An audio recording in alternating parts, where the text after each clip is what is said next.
hoje? Quando os nossos olhos se abrem.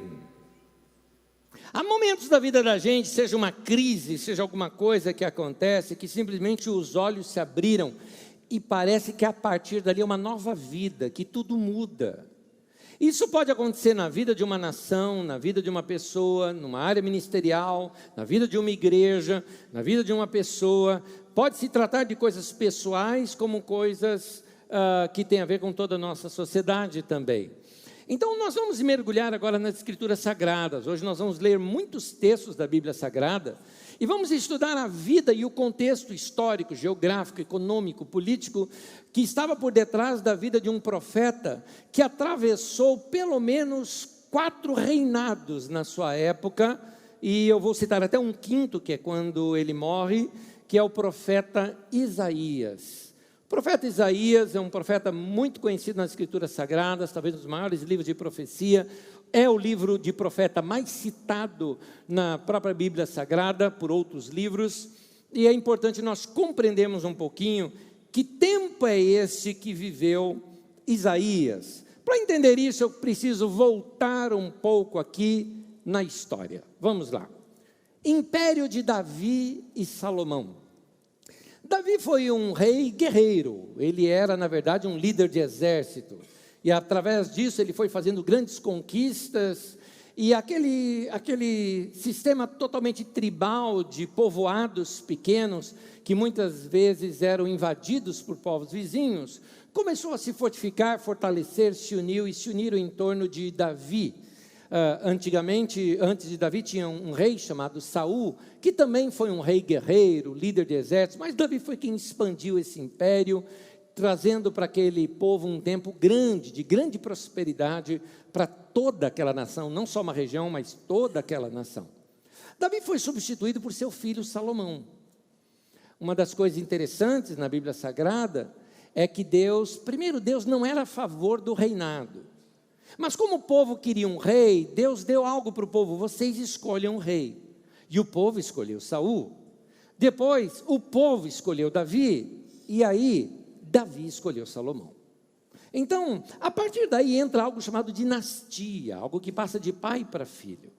Salomão, por sua vez, expandiu ainda muito mais o reino, e conforme ele foi expandindo aquele reino, criou uma estrutura enorme para poder manter aquela nação debaixo ali do seu governo e orientação econômica e tudo mais, mas isso ficou pesado, porque pelo tanto de construções que ele fez, ele acabou quase que escravizando os próprios israelitas para poderem fazer as grandes construções.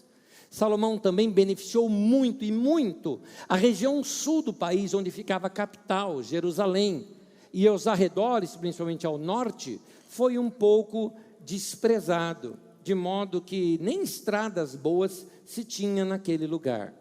Quando Salomão termina o seu reinado, quando ele morre, ele termina com um índice de rejeição de 83,33% de índice de rejeição.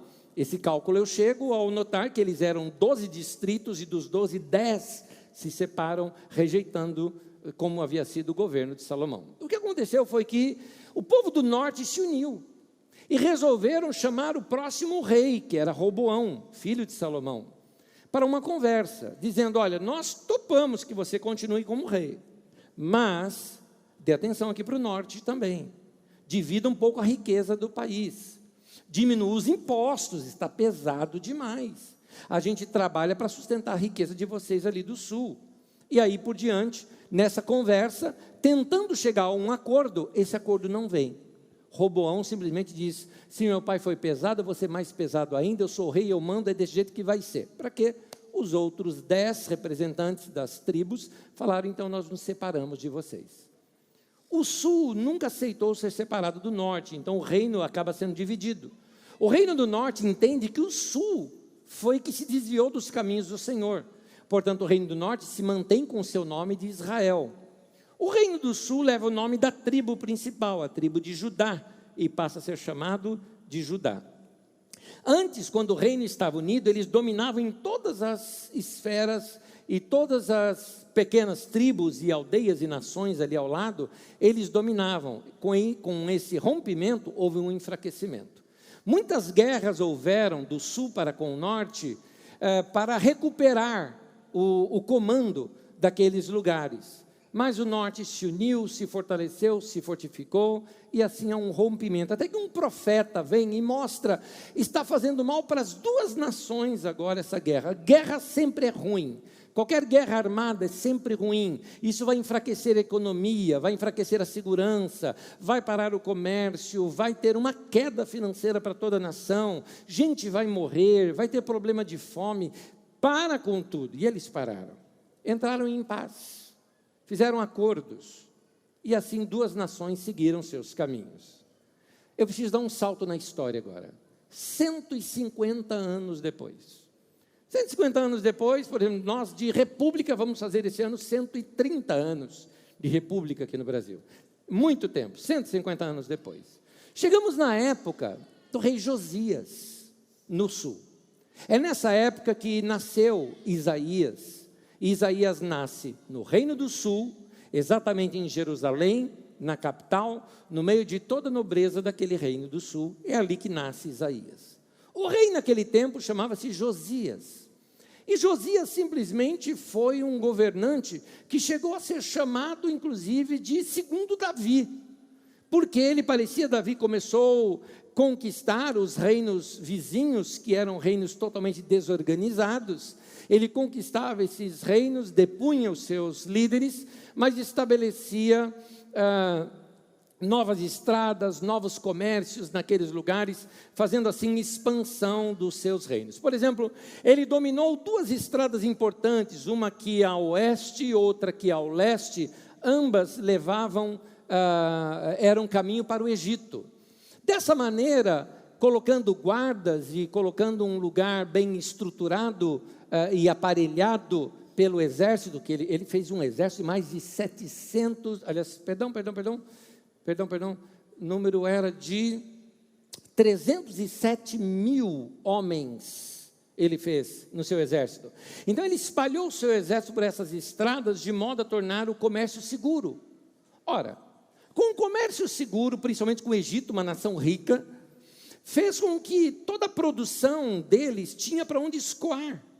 Ele também fez ali no mar Mediterrâneo, no porto de Ezon-Geber, ele liberou aquele lugar de problemas, de assaltantes e tudo mais, tornando tudo seguro, para que ali escoasse também a sua produção para outras cidades e nações, inclusive, ao redor do Mediterrâneo. Com isso, a nação cresce.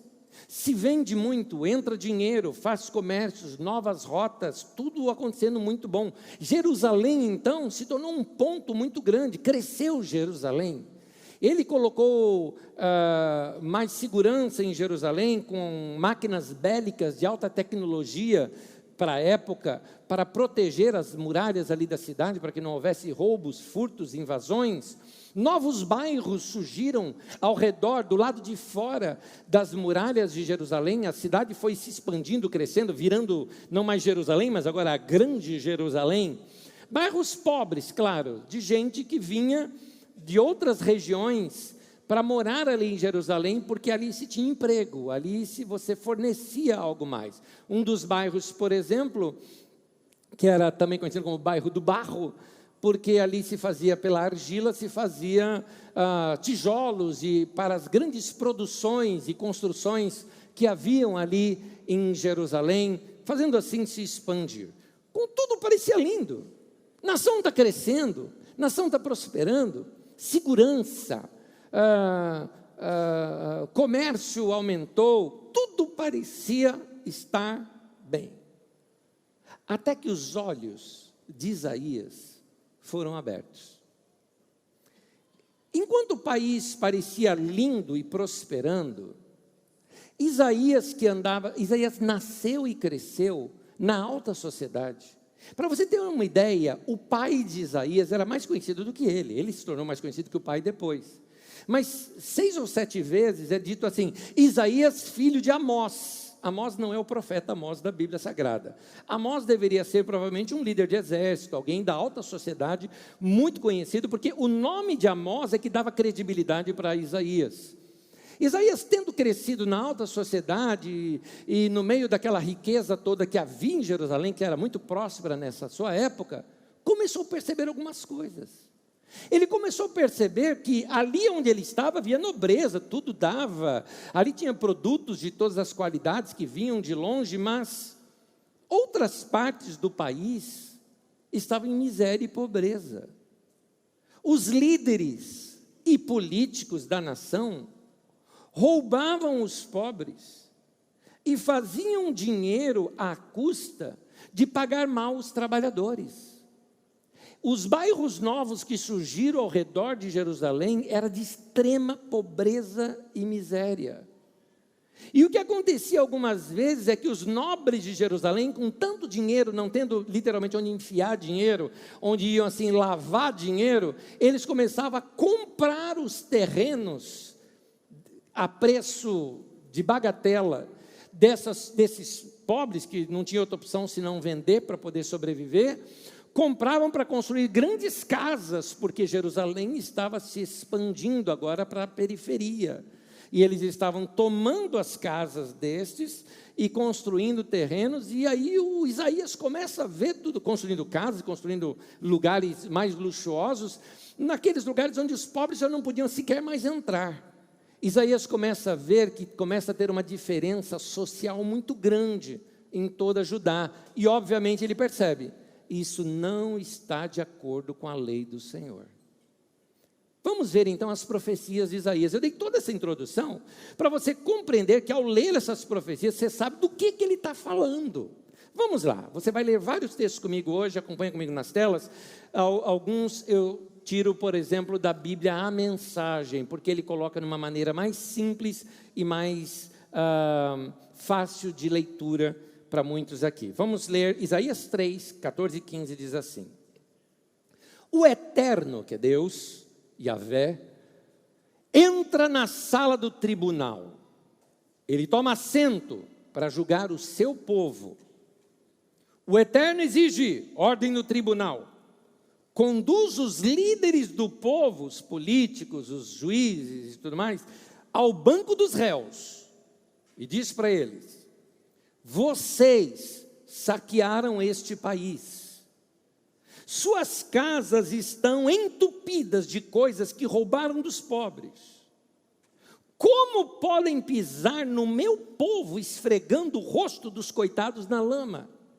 Essa expressão é um trocadilho, por causa exatamente dos bairros ao redor, que eram os bairros mais pobres, onde se faziam os tijolos, a lama tinha toda ali. Então, Isaías faz esse trocadilho. Isaías diz assim: ai de vocês que compram todas as casas e se apossam das terras, expulsando os antigos moradores e fixando no terreno deles as placas não entre, tomando conta do país e deixando a população sem abrigo e sem terra. Que coisa! Aquele terreno que era dos meus pais, que ganharam dos seus pais, que ganharam dos seus avós, que ganharam dos seus bisavós, e que foi distribuído lá no tempo de quando Josué tomou posse da terra prometida, através das leis de Moisés, e dividiu a terra igualzinho para todo mundo, para que todo mundo tivesse o seu espaço, a sua casa, o seu terreno. Agora eu não posso mais entrar no terreno que era da minha família, porque um grande juiz resolveu tomar conta desses terrenos para fazer um condomínio novo aqui. Mas esses mesmos líderes, além de tudo isso, eles eram muito religiosos. Eles faziam grandes eventos, grandes reuniões, e achavam que Deus se agradava disso. Às vezes nós pensamos que essas pessoas que têm tanto dinheiro, que fizeram tudo isso e que massacravam os pobres, que eram pessoas assim, maldosas, assim, aparentemente maldosas. Não, a aparência deles era de bonzinhos. Aparentemente, a aparência deles era de gente religiosa, que fazia grandes cultos para Deus. E Isaías vem e profetiza contra isso também. Chega de joguinhos religiosos. Não suporto mais essa encenação. Conferências mensais, agenda sabática, encontros especiais, reuniões e mais reuniões. Não aguento ouvir falar em reunião. São reuniões para isso, reuniões para aquilo. Chega de reuniões, vocês me cansaram. É Deus falando isso. Estou cansado de religião, de tanta religião, enquanto vocês continuam pecando. Quando fizerem a próxima oração coletiva, eu vou olhar para o outro lado. Não importa se oram alto, por muito tempo ou com frequência, eu não vou dar ouvidos. Sabe por quê? Porque vocês têm trucidado pessoas e suas mãos estão cheias de sangue. Vão para casa e se lavem, limpem essa sujeira toda, esfreguem a vida até que saiam suas maldades, para que eu não seja mais obrigado a olhar para elas. Digam não para o mal, aprendam a fazer o bem, trabalhem pela justiça, ajudem os oprimidos e marginalizados, façam alguma coisa pelo sem-teto, levantem a voz em favor dos indefesos.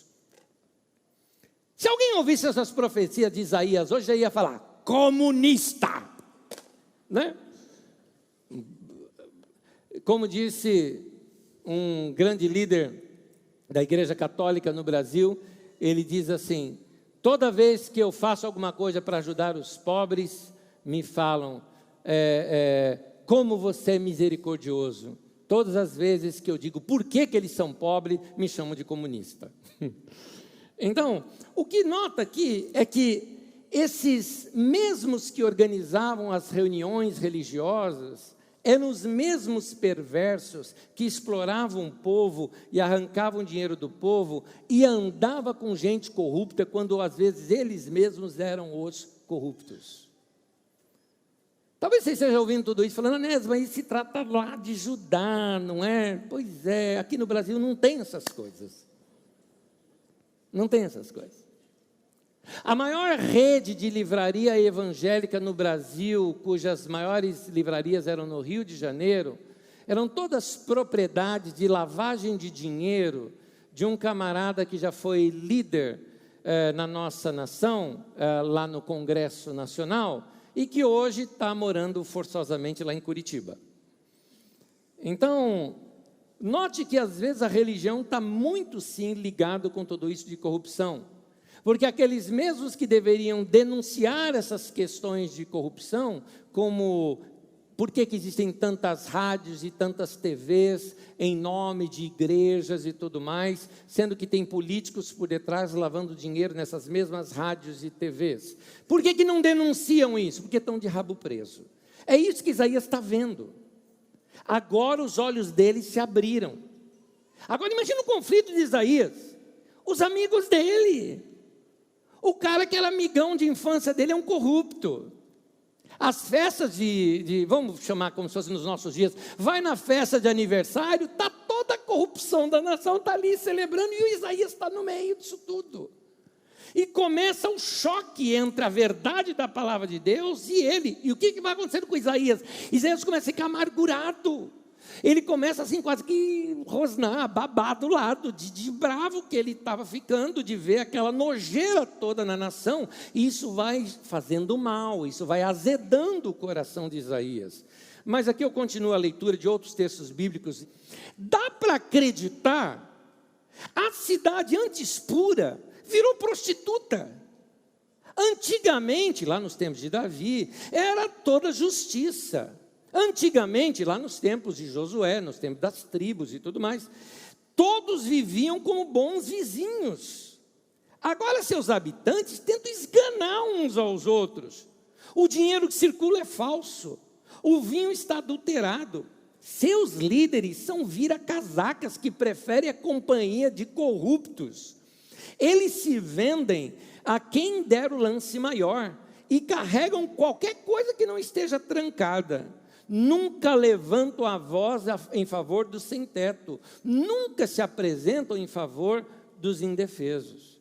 Isaías vai condenando essas coisas até o Supremo STF lá de Jerusalém também tinha se corrompido.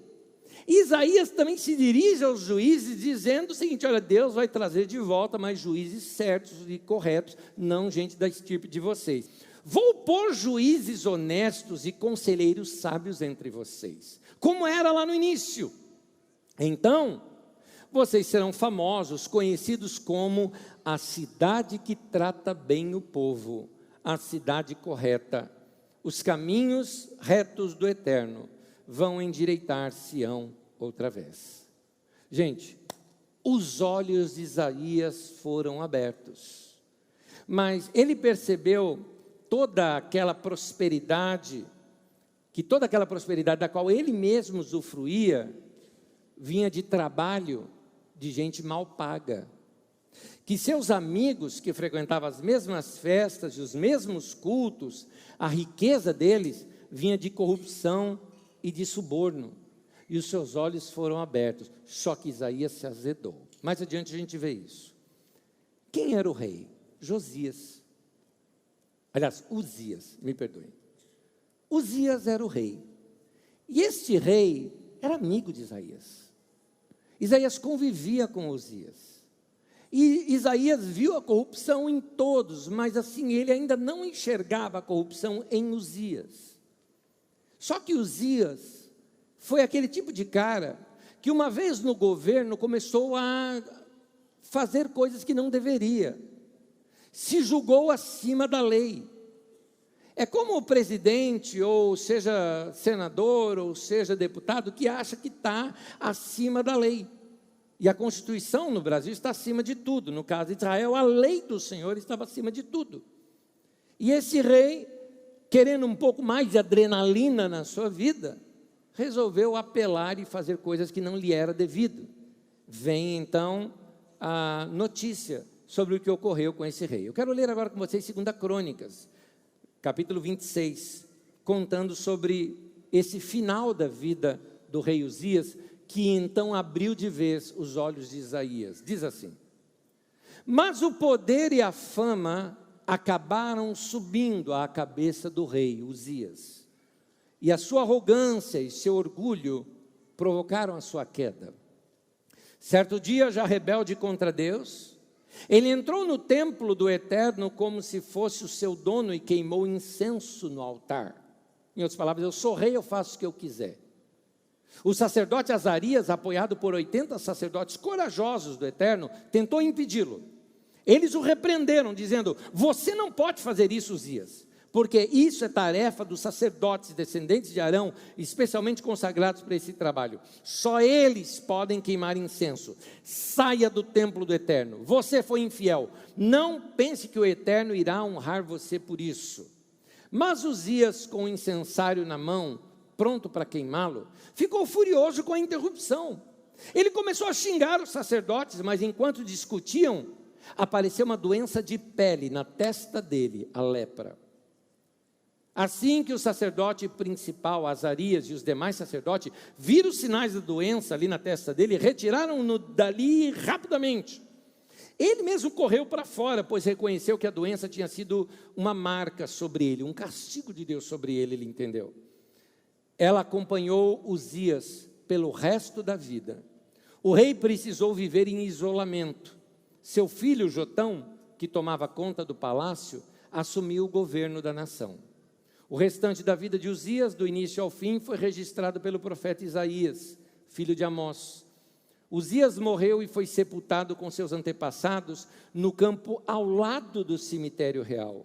Por causa da sua doença, ele não pôde ser enterrado no cemitério dos reis. Seu filho Jotão foi o seu sucessor.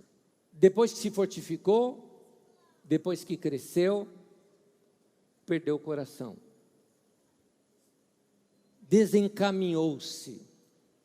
Sucesso, aplausos, pode corromper o coração da pessoa.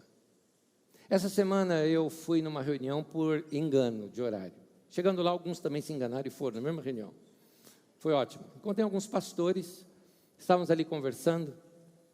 E o tempo que nós conversamos foi um tempo interessante. Mas um pouco estranho para mim a linguagem que eu ouvi ali.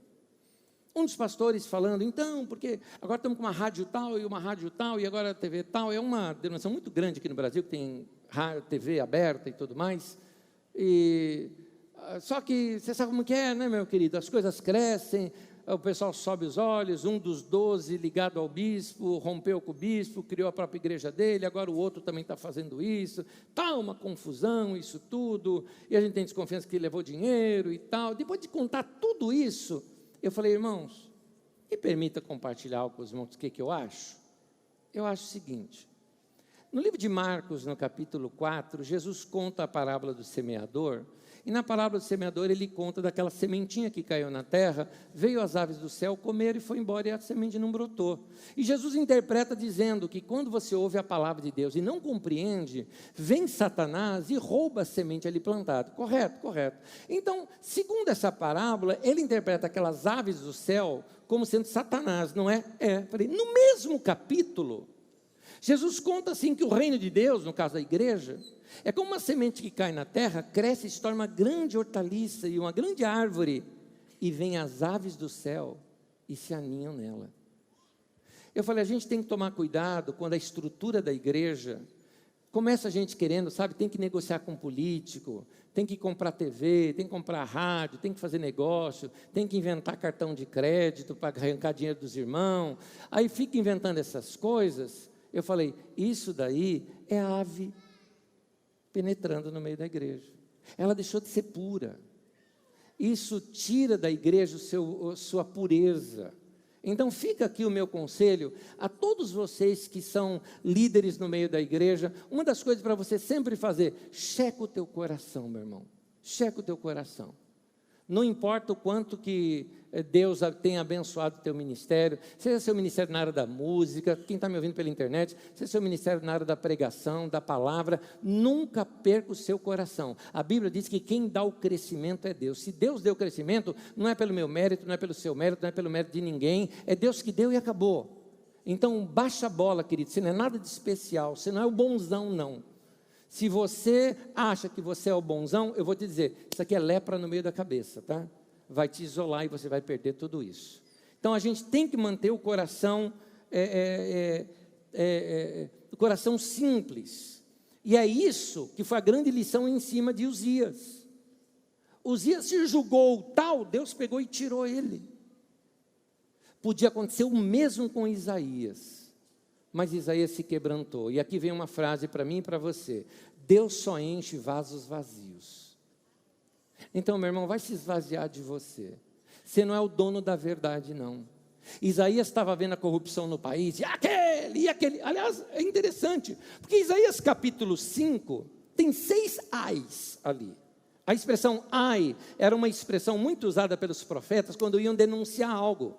Ai daqueles, e Isaías fala, né? Ai daqueles que juntaram terrenos e mais terrenos e o povo não tem onde morar. Ai daqueles que ficam nas festas e bebedices a noite inteira enquanto o povo está passando fome do lado de fora. Ai daqueles, e 6 ais ele faz, isso capítulo 5. Capítulo 6, ele tem uma experiência, ele vê o Senhor, olha que ele vê o Senhor e fala, ai de mim. É nesse momento que a coisa muda em Isaías. E o interessante é que a Bíblia narra exatamente assim, Isaías 6:1, diz assim, no ano da morte do rei Uzias, eu vi o Senhor. Só quando Uzias morreu, porque foi um choque para Isaías a maneira como Uzias morreu. Morreu debaixo de um julgamento. Segundo o livro de Levítico, a lepra ali era sinal de julgamento. Ele morreu debaixo de um julgamento. Deus desaprovou as obras dele. E o Isaías falando, e eu era parceirão do cara, eu estava na mesma situação, ai de mim. Deus então purifica Isaías e fala assim para ele, depois disso ouvi a voz do Senhor que dizia, a quem enviarei, quem há de ir por nós? E disse Isaías, eu disse, eis-me aqui, envia-me a mim. Isaías chega para Deus e fala, Deus, faz da minha vida o que o Senhor quiser. Eu estou disposto a deixar de lado toda a minha amargura. Eu estou disposto a deixar minhas broncas de lado. Eu estou disposto a tirar aqui a angústia que tem no meu coração pela ira que eu tenho e que os outros estão fazendo. Porque eu reconheci que agora eu também tenho pecado no meu coração, preciso da purificação. Mas eu estou aqui. Quer me usar? Agora eu estou pronto. Eu quero tirar daqui algumas lições que são bem práticas para cada um de nós. Revisando um pouquinho, como nós já vimos, tudo parecia em paz no começo do ministério de Isaías, não é? Uzias parecia estar levando a nação, Uzias, o rei, parecia estar levando a nação para um dos tempos de grande prosperidade, mas aos poucos Isaías começou a perceber que essa propaganda do governo ocultava o sofrimento dos pobres e o enriquecimento ilícito de uma classe privilegiada ligada ali aos juízes e à política. Os políticos estavam corrompidos, os juízes estavam aceitando suborno dos grandes, e ao ver isso tudo, o coração do Isaías se amargurou, se revoltou e se azedou. Distraído com as chateações do mundo político e econômico da nação, talvez como muitos de nós aqui hoje, e com o coração azedo por só ver sujeira, Isaías deixou de olhar para o seu próprio coração. Mas quando esse rei morreu, Isaías tem os seus olhos abertos, redescobre o seu chamado, experimenta uma reviravolta na sua vida e acabou se tornando um dos profetas mais conhecidos de toda a história. É aqui que eu quero aplicar essas verdades bíblicas para cada um de nós. Às vezes, queridos, quando nós passamos por um choque muito pesado na nossa vida, como um luto, como, por exemplo, a perda de um emprego de modo inesperado, ou um relacionamento amoroso, ou de amizade, ou familiar, que se desfaz, que se quebra, estas coisas nos empurram para um momento de profunda reflexão, que podem nos levar para um tempo novo na nossa vida. É o momento de virar a página e começar a escrever uma outra história. É esse momento. Então, tema de hoje, quando os nossos olhos se abrem. Quando os nossos olhos se abrem, a gente começa a perceber essas coisas ao nosso redor. Primeiro, quando os nossos olhos se abrem, passamos a ser mais agradecidos pelas coisas que nós já temos. Interessante isso, porque agora eu vou sair do foco no Isaías e vou voltar lá para o rei Uzias. O rei Uzias foi uma dessas pessoas cujos olhos nunca dizem basta. Nunca era suficiente para ele. Sabe gente que é viciada em crescer, crescer, crescer? Na verdade, ele é viciado em adrenalina. Então, o Uzias, ele, assim, vamos crescer, vamos, tem essa nação aqui embaixo. Ia lá e conquistava a nação, estabelecia. Agora vamos fazer construções, fez construções. Agora vamos fazer comércio novo, vamos fazer comércio novo. E aí ele fazendo a coisa só crescendo, crescendo. Quando ele viu que não tinha mais o que fazer, a nação está enorme, o negócio está grande, o cara está cheio de grana. O que ele ficou vendo? Tinha os cultos, e ele achava o máximo aquele momento, aonde o sacerdote ia lá com o incensário, e jogava aquilo sobre o altar, aquela fumaça subia, e Deus falava para o povo, dentre os querubins, ali na Arca da Aliança, que estava ali dentro do templo, e ele achando aquilo o máximo, falou, eu vou fazer isso também, afinal eu sou o rei aqui, eu mando, eu faço o que eu quiser. Pronto, passou do limite. O problema de Uzias foi falta de contentamento com o que ele já tinha. A gente pensa nisso, que isso aqui é um mal só de gente grande, vamos dizer assim. Isso é coisa para quem é milionário, isso é coisa para o cara que é empresário, que tem um monte de empresa, isso é coisa de pastor, que tem igreja e tudo mais, grande, e que fica pensando no seu ministério crescendo. Pensa que é para isso? Não. Para cada um de nós, para a nossa vida. Meu irmão, minha pergunta para você é a seguinte: quanto é o suficiente para você? Até Deus trabalha com o suficiente. Na criação, por exemplo, tem um dia que Deus disse, basta, está bom. E viu Deus que era bom. Ele não ficou criando. Criou um negócio, criou outro, e falou, não, vou continuar criando. Não, para, está bom. Isso aqui está bom.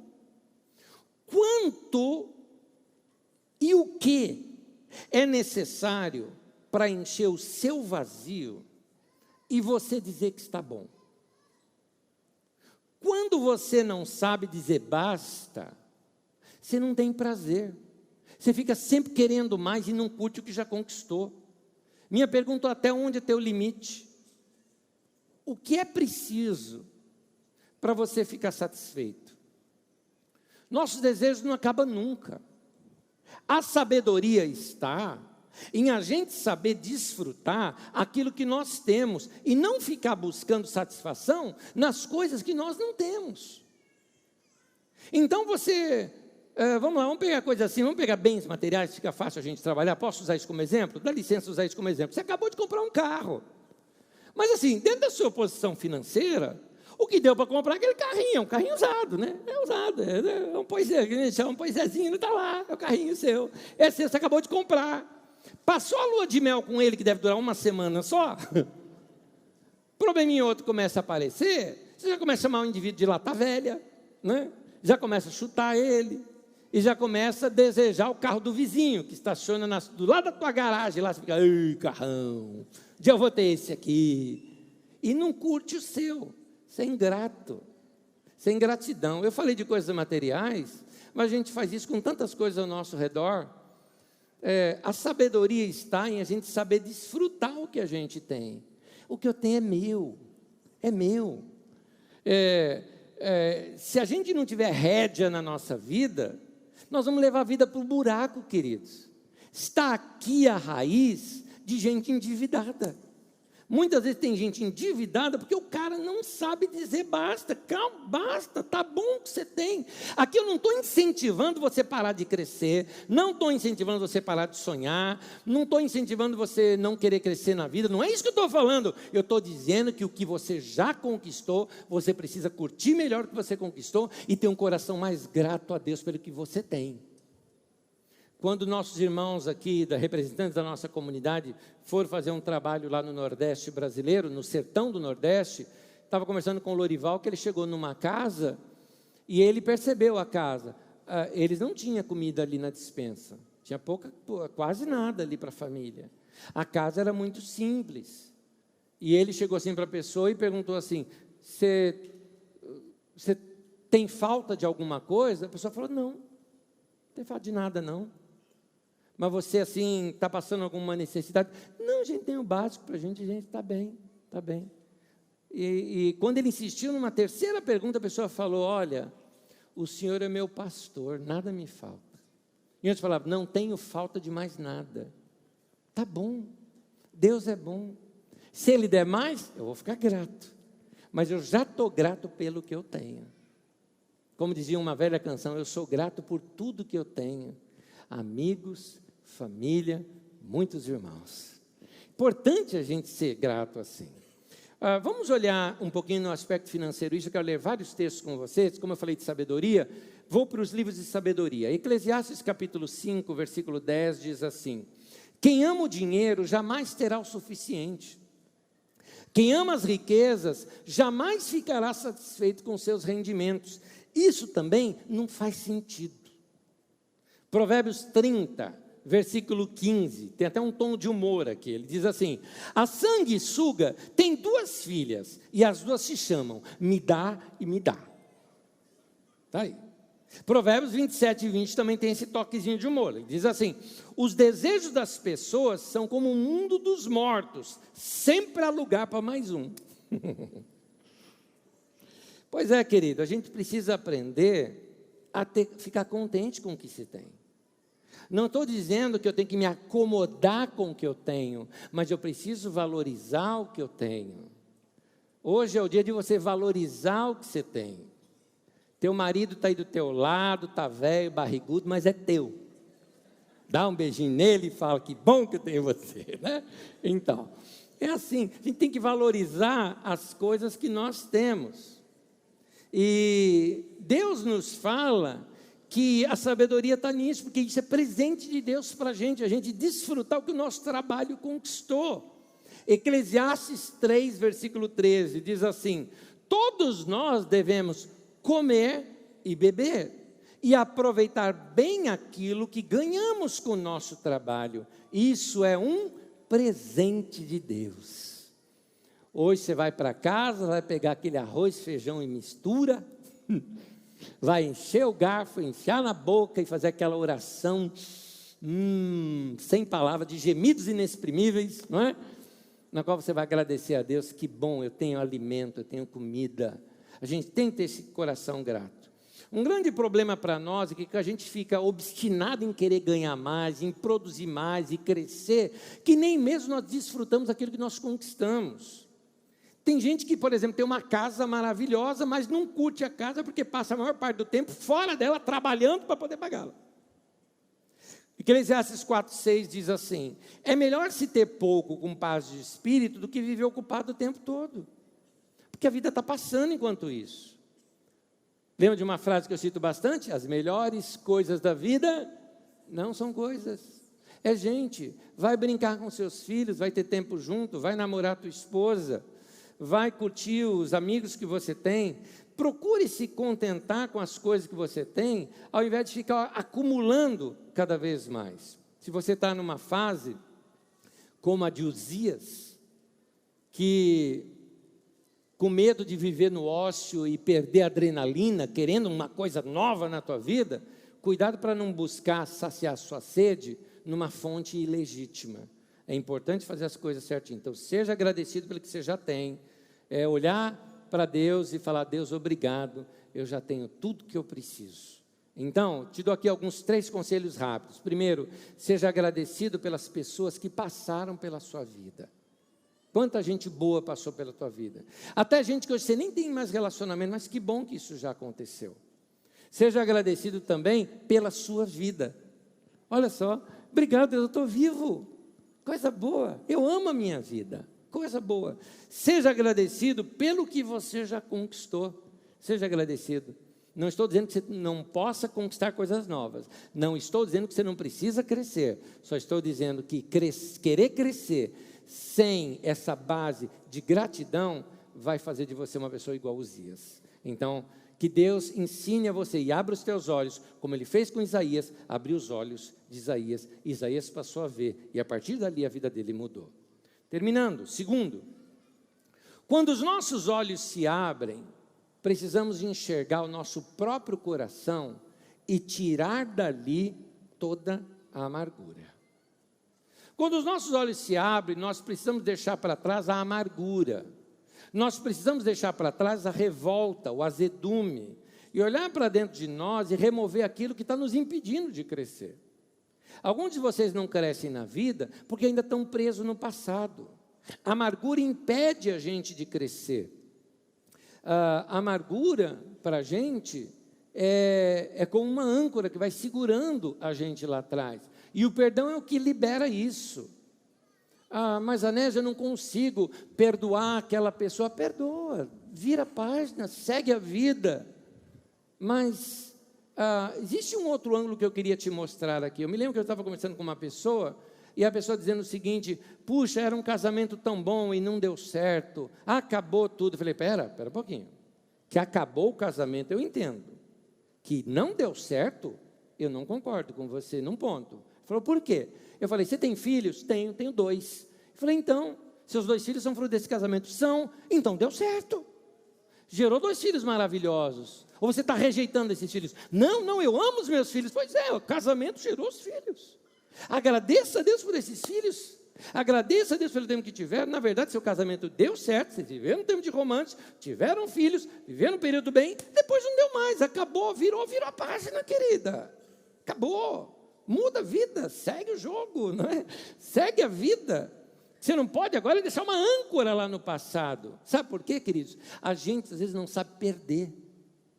Tem coisa na vida que não dá certo.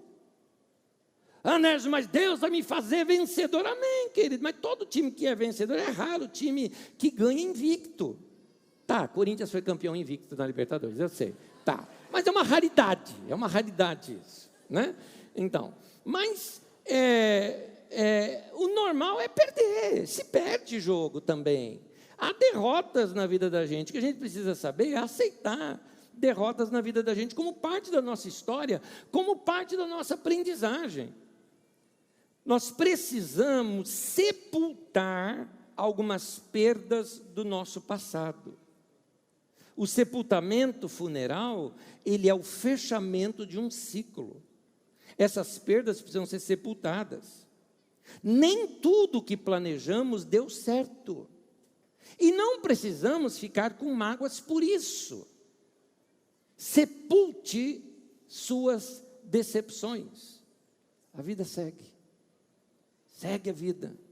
Isso é amadurecimento. Isso nos traz maturidade.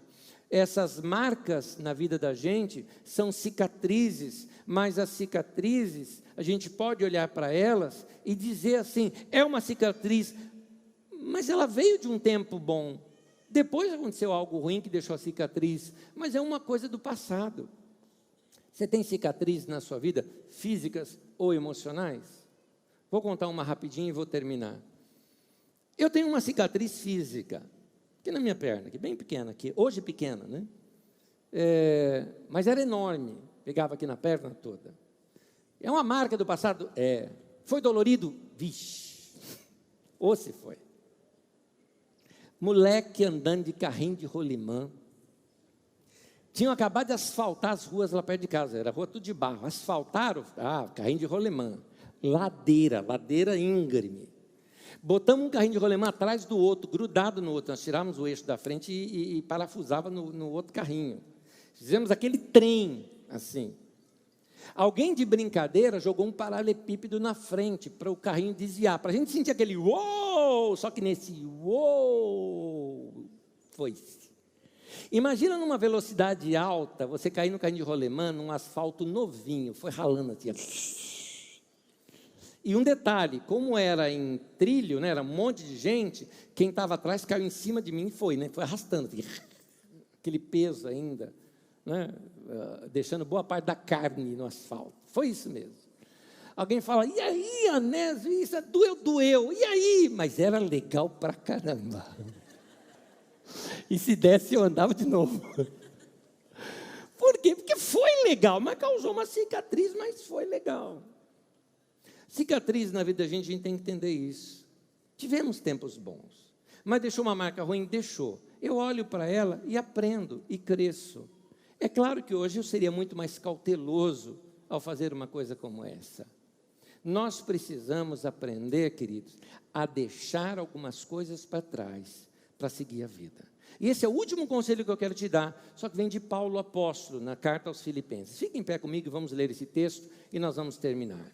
Em Filipenses, no capítulo 3, diz assim, do versículo 12 em diante, Paulo diz, eu não estou querendo dizer que eu já consegui tudo o que quero, ou que eu já fiquei perfeito. Mas eu continuo a correr para conquistar o prêmio, pois para isso fui conquistado por Cristo Jesus. É claro, irmãos, que eu não penso que já consegui isso, porém, uma coisa eu faço. Aqui olha o conselho de Paulo para mim e para você. Uma coisa eu faço, disse Paulo.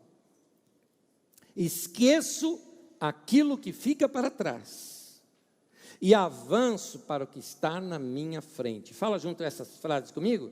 Esqueço aquilo que fica para trás e avanço para o que está na minha frente. De novo, esqueço aquilo que fica para trás e avanço para o que está na minha frente. Eu continuo a leitura, ele diz assim, eu corro direto para a linha de chegada, a fim de conseguir o prêmio da vitória.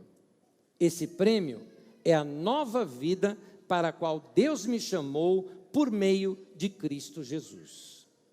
Todos nós que somos espiritualmente maduros, devemos ter essa mesma maneira de pensar. Amém, queridos? Amém? O que eu queria terminar aqui, dizendo para os irmãos, é que cada uma de nossas atitudes hoje, nós estamos escrevendo a base para o nosso futuro. Hoje, irmãos, nós estamos aqui semeando como vai ser o nosso futuro. Então, eu desejo que você se livre dessas amarguras, como o profeta Isaías. Ele estava amargurado já pelo que ele estava vendo. Ele resolveu fazer o seguinte, eu também tenho pecado, eu tenho erro na minha vida. Então, eu vou seguir. E ele seguiu profetizando, ele foi contra tudo isso. Ele fez, na verdade, uma revolução que vai acontecer na vida do neto do Uzias. Na vida do neto do Uzias, o Isaías trabalha na vida do menino para que ele seja um grande líder da nação e muda a nação nos tempos que veio a ser o rei Ezequias. Mas levou anos de trabalho. Mas ele precisava primeiro lidar com aquela amargura no coração. Enquanto você estiver com essa amargura no coração, você está lá preso no passado. Então você precisa liberar isso e seguir para frente. Então hoje, comece a plantar sementes diferentes. Comece a plantar um tempo novo na sua vida. Planta para agora. Há coisas que são imediatas. Se você pega hoje, domingo, por exemplo, dedica um tempo com a família, você vai ver que coisa boa vai gerar isso entre vocês. Se você ao longo dessa semana tem feriado aí, um passeio com os amigos, um tempo gostoso com gente que você ama, tudo isso são sementes que a gente planta que no futuro vai ser coisas boas. Mas ficar reclamando, sem perdão, jogando maldição sobre os outros, isso não leva a nada. Então vamos limpar o nosso coração. Que Deus purifique o nosso coração e nos dê um tempo novo na nossa vida. Amém? Põe a tua mão sobre o teu coração, quero orar por você agora. Senhor, em nome de Jesus eu oro pela vida dos meus irmãos e eu os abençoo para que o seu coração e mente sejam limpos, purificados. Na tua palavra diz que um anjo pegou uma brasa do altar e com ela purificou os lábios de Isaías. Purifica os nossos lábios, Senhor. Que a gente não venha falar mal de pessoas ou do passado, mas que sejamos gratos por tudo que o Senhor tem nos dado, pela vida nova que o Senhor nos deu. Que nós possamos aprender com Paulo apóstolo, para que uma coisa nós vamos fazer também, deixando as coisas que para trás ficam, e vamos mirar e perseguir o alvo, o nosso crescimento, a nossa fé em Jesus. Meu Deus, meu Pai, guarda o nosso coração para que a gente não peque. Guarda o nosso coração para que a gente não seja maldoso. Guarda o nosso coração para que não fiquemos amargurados. Limpa o nosso coração de tudo isso, para que a nossa vida seja leve, gostosa, cheia do Teu Espírito, da Tua paz, da Tua alegria, e que nós vivamos dias felizes que estão ainda por vir. Abençoa a nossa casa, nossa família, nossos amigos, os bens que nós temos. Somos gratos por tudo que temos, por tudo que tem nos dado. Dá-nos sempre esse coração grato diante do Senhor. O Senhor é o nosso pastor e de nada nós temos falta. Em nome de Jesus. Amém, amém, amém. Ao nosso Deus, a nossa gratidão por tudo que Ele falou e faz por nossas vidas. Em nome de Jesus.